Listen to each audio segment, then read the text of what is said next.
Hello Collective, this is Grand Madam and welcome to my channel for all the newbies and the subscribers. I'm glad to see you here. Today I'm going to do a special kind of a weekend reading. Right now this planet and us on it are passing through the 12-12 portal. We are also under the full moon in Gemini. This is a combo, folks, and what we can expect to happen here is going to be life-changing revelations in our lives. It can be internal changes through the personality or how we see things, what our new beliefs are, and the releasing of old beliefs.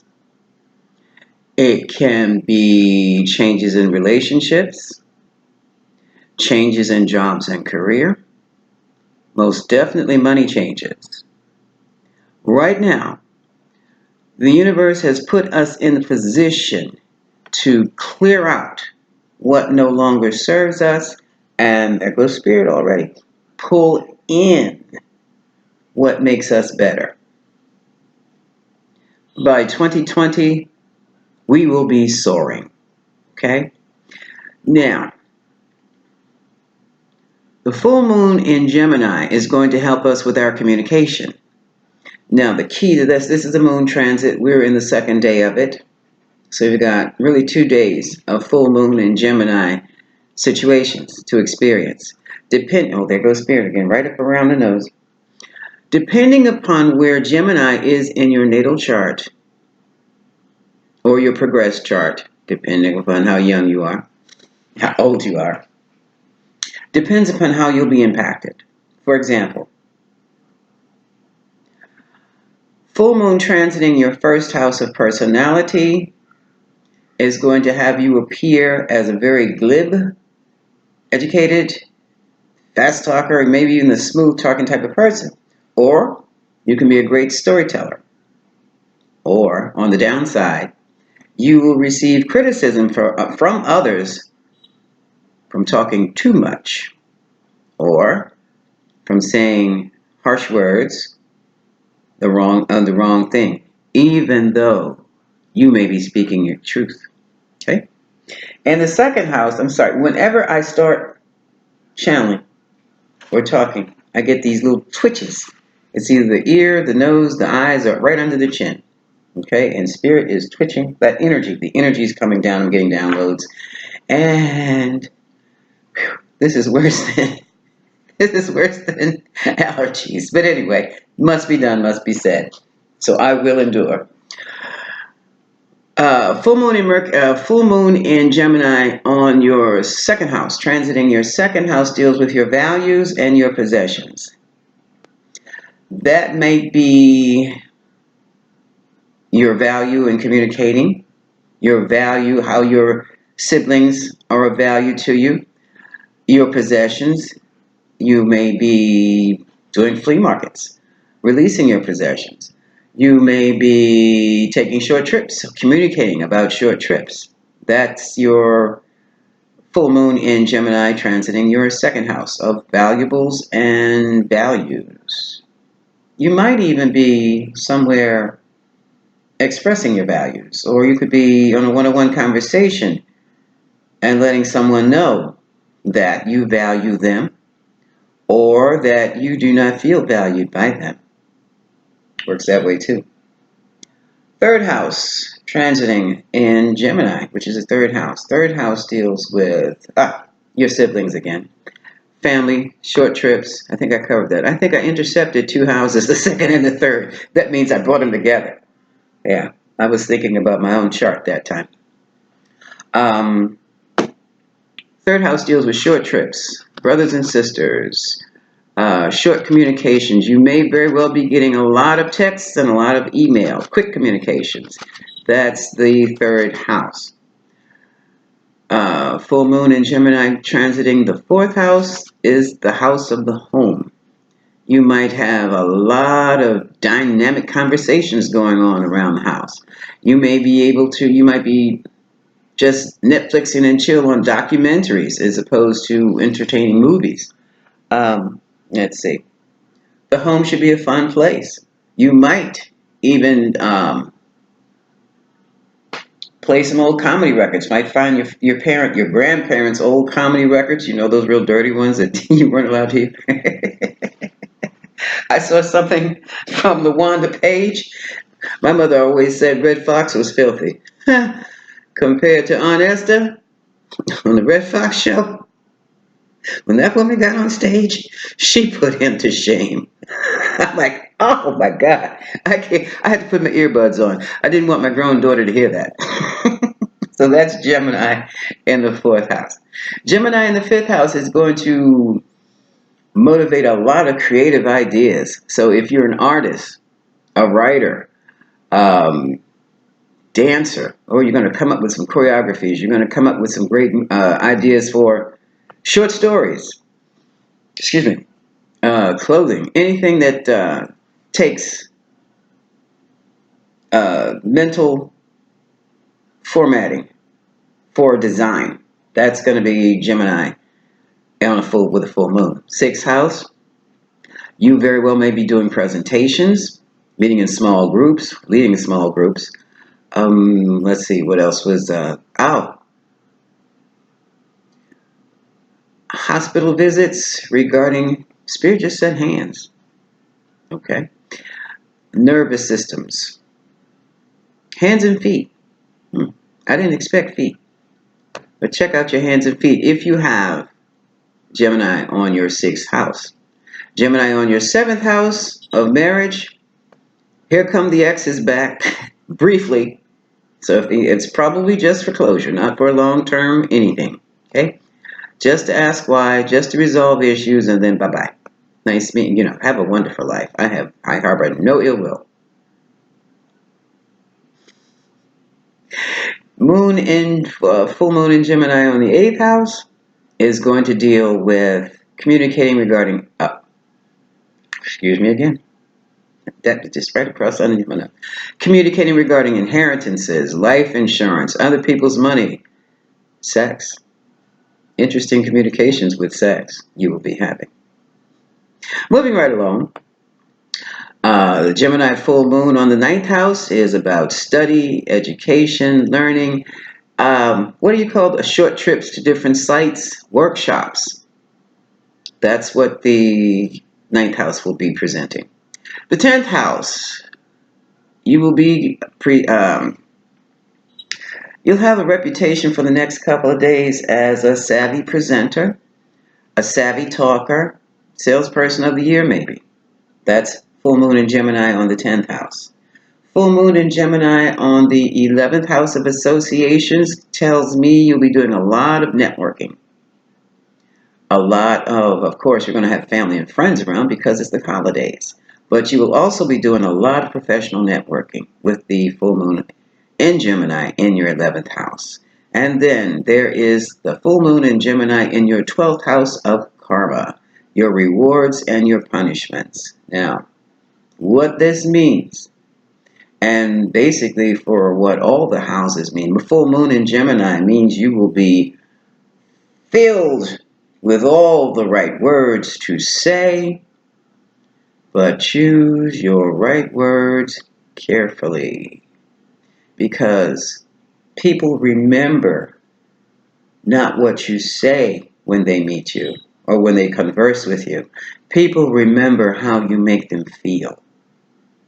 So choose your words carefully. In the 12th house, if you've said all the right things, you will be rewarded appropriately.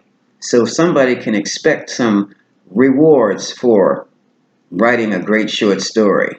And then the same token, someone can expect a reprimand of some kind or a criticism for saying the wrong words to the wrong people.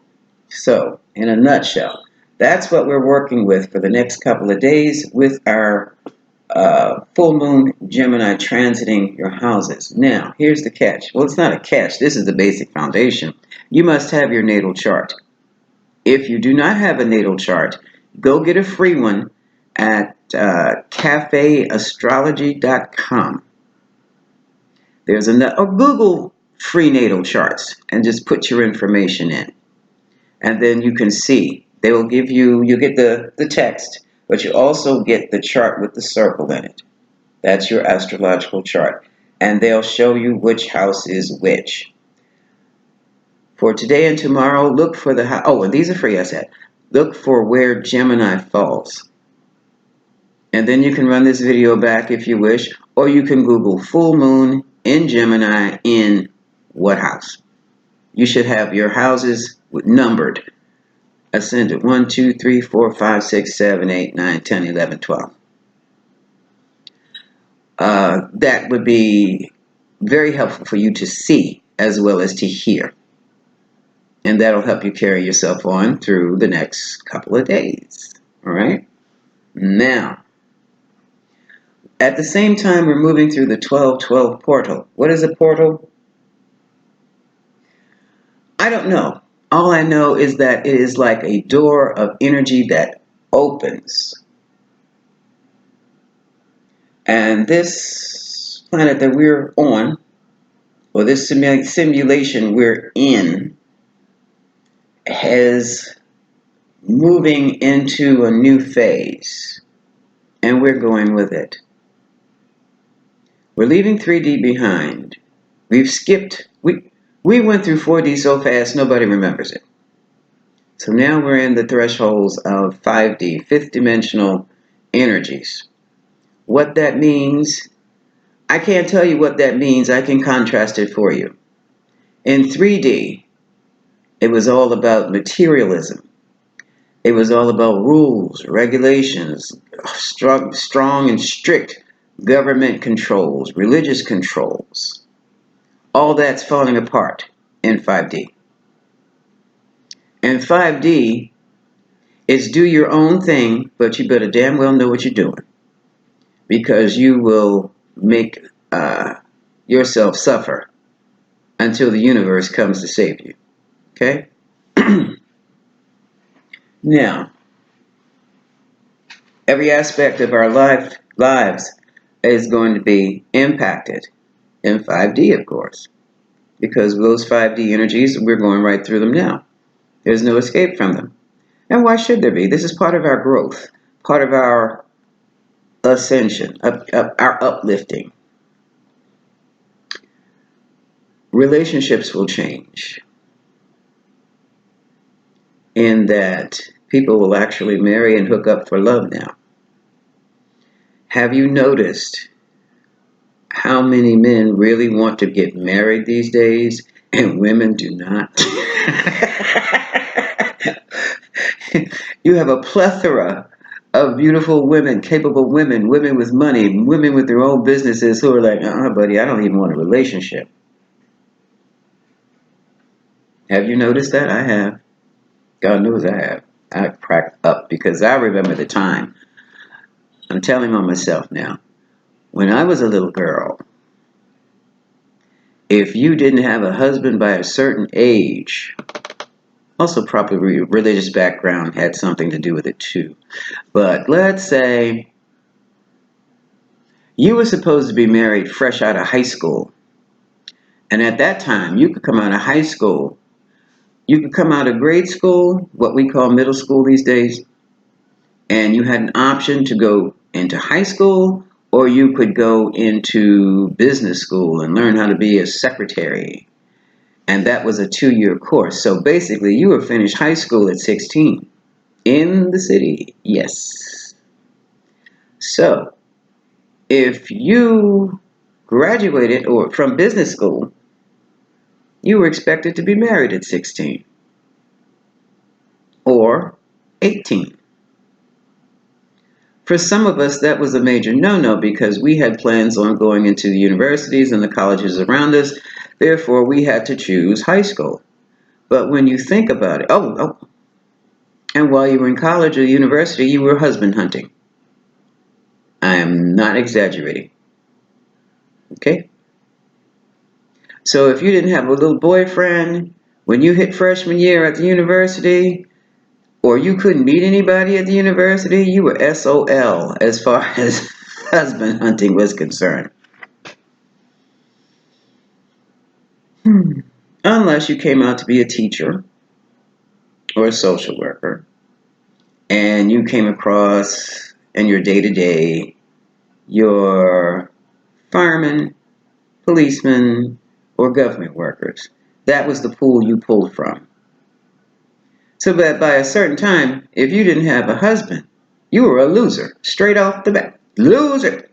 You caught that L, and the entire society treated you as if you were a loser. And then the only men that would come your way would be the hoes. Okay? That's changing. Thank God for that. Oh, that's changing. In 5D. In 5D, people are standing in their own power, making their own decisions, and they're not concerned about what others think anymore. People are staying single because they want to stay single. People are getting married because they want to. And they're not being pressured by parents, society, or their profession. Oh, yes. You caught it even if you entered a certain profession. And not too long ago, if you had a certain profession, don't come to the Christmas party without a spouse, or we'll get you one. Okay, now, that's going to be 5D. People are coming together, people are connecting based on the positive alignments they have with each other. I know that sounds like something out of a space movie or something, but we're saying like is attracting like for real now, because the unlike just can't hang with us anymore. Just can't stay with us. Just can't even be around us. Hate the sight of us. Hates the sight of us because we're soaring in every aspect of our lives, and they're crashing and burning, and they don't know why. Well, you tried to tell them when you tried to heal them. They looked at you and called you, rolled their eyes and called you lame. Well, that's 5D. The connections we have now are going to be, well, select them. Make sure they are in alignment with your interests so that you can all come together in your groups. And you know what? Spirit just gave me the word soul groups. Soul groups. The soul groups are coming together. The ones with the higher energy, because you have soul group members that may not be in the spiritual realms. You all may be on the same level, but down here in 3D, once they got into that body, they just carried on and are still carrying on at 50, 60, 70 years old. Doing things they did when they were 15 to 16 to 17 years old. But anyone got time for that anymore. There's no time for that. But that's their thing. No judging. Just don't ring my bell when don't you dare call me in the middle of the night asking me to take you to the emergency room. Stop. I need to stop. But anyway, I need to stop. That's 5D. That's the kind of thing that's going to happen in 5D. So we're going from government controls to standing in your own power, aligning with others like you to come together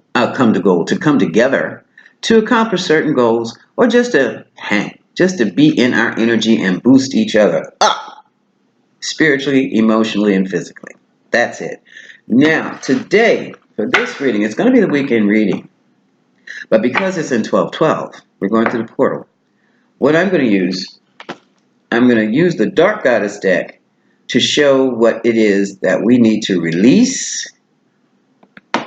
And I'm going to use the Energy Oracle deck to see what rewards we'll be blessed with for our release.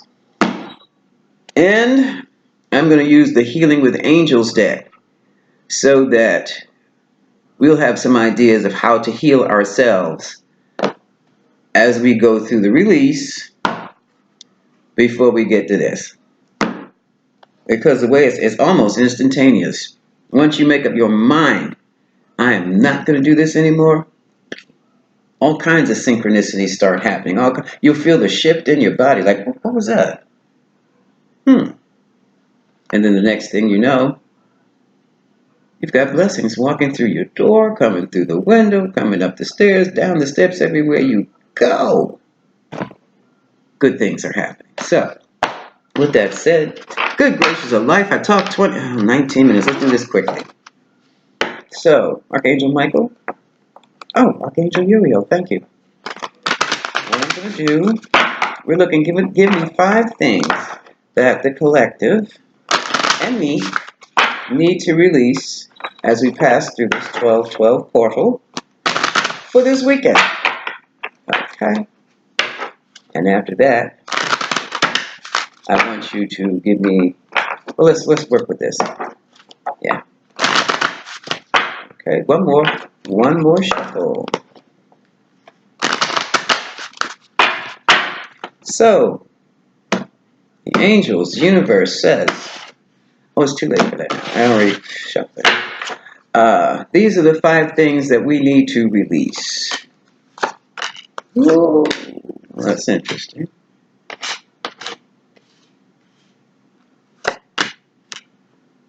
Wow.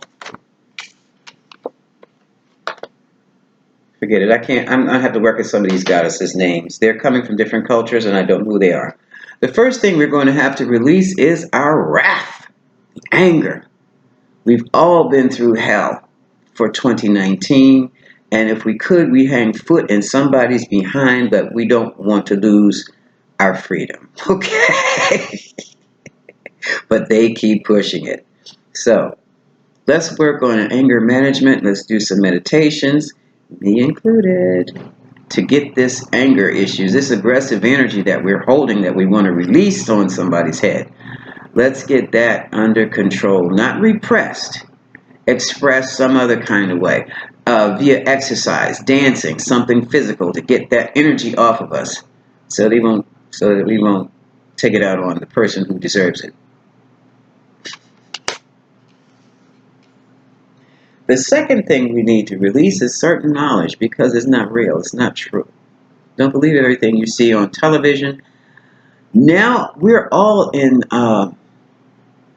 situations, or we're finding ourselves in scenarios where we believe life, and especially relationships, where we believe love, life, career, family was all under one set of rules, and we're finding thus is not the case. And we're standing there, heartbroken, shaking our head, wondering what the hell just happened. What happened was we were harboring ideas and beliefs that were not real. We may have experienced some things as children and judged them to be one thing when they were actually another. As children, we see things from a child's point of view. As an adult, we see things so much differently. So what is happening to us now is that knowledge that we held dear from childhood through to adulthood, we now have to let it go. Because we see that life just doesn't follow those rules. Life has a set of rules all its own. And as adults, we're tasked with figuring them out. Number 3 is atonement, at-one-ment. I don't know why this is in the list of things to get rid of. But unless we feel we must do something to make things better with other people's, to be other people's, to make things better with people we're in deep conflicts with, Spirit is saying, no, you don't. Now, that doesn't mean walk away and be totally irresponsible about what went down or what happened. That means back off and let things unfold naturally. Spirit just said, don't worry about closure. Spirit is going to close it for you. So throw atonement out the window too. That's new for me. And it makes sense because a lot of us keep getting hung up and dragged in to unhealthy situations because we want to be Mr. Nice Guy, Mr. Right Gal, Mr. Nice Gal, and offering apologies and offering conversation. Can we talk about this? Can we make this work? And get totally wiped out again. Okay. Mm. The next thing we're going to release for 2019 is desperation, which takes me back to meditation again. It's time to meditate. Desperation comes from feeling not good enough or not having enough. So that's a cooked up crown chakra. Root chakra. I'm at the wrong end.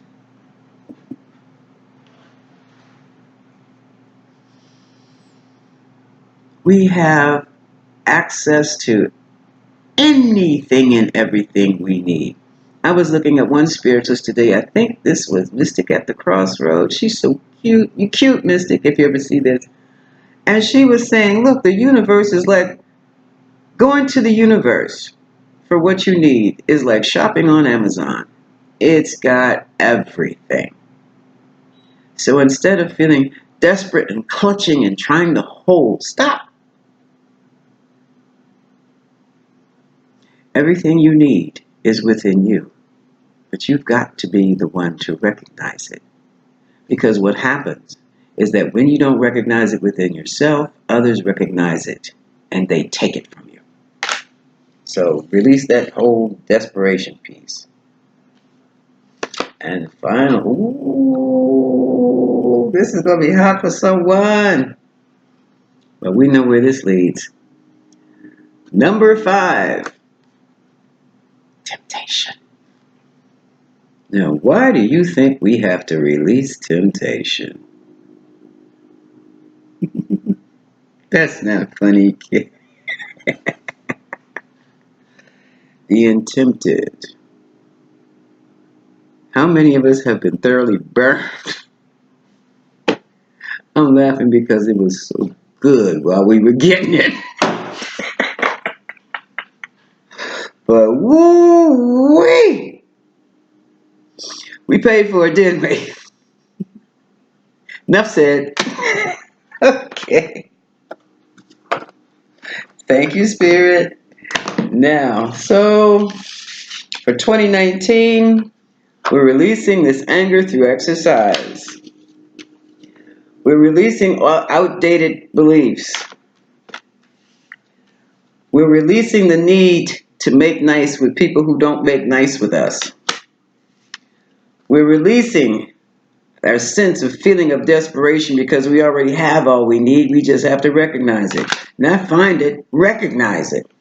And lastly, we're releasing temptation. Temptation of sex, temptation with drugs, temptation with drink, temptation for money, temptation for anything that tempts us that we're ready to hop on and take when we think no one will ever know. We're releasing all that. And let's see the rewards of our releasing of such things.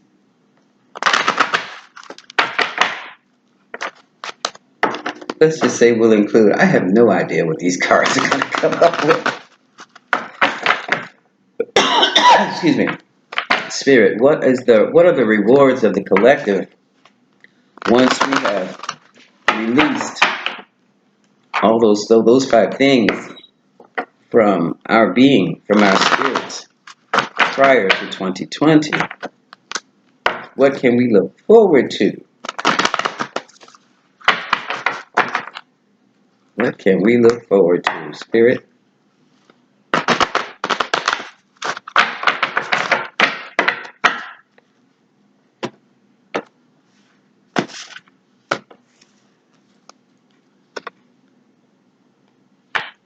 The angel of strength will give us support. Cornucopia, the ultimate in prosperity. Plenty of food, plenty of drink. I know, watch the food and drink temptation. Plenty of money, plenty of honey. New love interests, caring connections. The right love for us.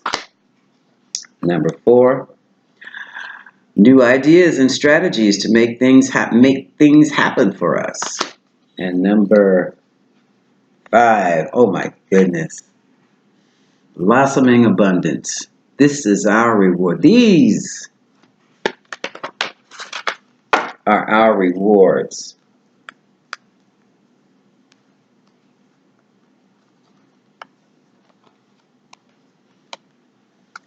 These are our rewards. If we could just drop what we don't need to be working with anymore. And that's a winner. Okay, where do these go? I'm going to put them over here. Now let's look at 5 quick tips. So, because we're going to go through hell trying to release that stuff. But you know what? It's funny. Because when the energy shifts, all of a sudden you just don't need it anymore. Just like that. You don't feel a daggone thing. Feel nothing. But you do have that energy shift and it'll shake you consciously and like, what was that? And then you start to feel a little different. You feel a little lighter. Like a burden has been lifted, but you don't know which one. So if you're blessed like that, congratulations. So in the meantime, for others who may have some difficulties emotionally, financially, releasing what they no longer need and what no longer serves them, here's some 5 tips to help you heal and comfort yourself along the way. Okay? One more. Okay, and this is it. So while you're going through this healing, number 1, let children help you. Enjoy the company of children. Play like a child. Be a child again. Seek out harmonious company. Only watch things on TV or listen to music that fits your mood. If you're in a jovial mood, continue to watch comedies. If you are in that romantic mood, watch Lifetime. Things like that. Watch the romantic movies and listen to romantic music. If you are sad, put on something upbeat and fun. You need to be in harmony with the energies around you. Trust that everything is going to turn out fine because it's unfolding before your very eyes. You see it happening. You don't believe what you see, but it's happening. 4, be open to divine guidance. Trust those downloads. Be cognizant, aware of the synchronicities that are occurring just for you. And number 5, create what you want. Manifest, manifest, manifest. Make things happen that you want to happen. Okay? That's it for this weekend. What is this? December 13th, 14th, and 15th. But the 12-12 effect is going to take us all the way up to the new year. And then we're going into the 1-1. And I'll tell you about that one then. So, my loves, this is Grand Madam, and I'm wishing you much love. Until the next time.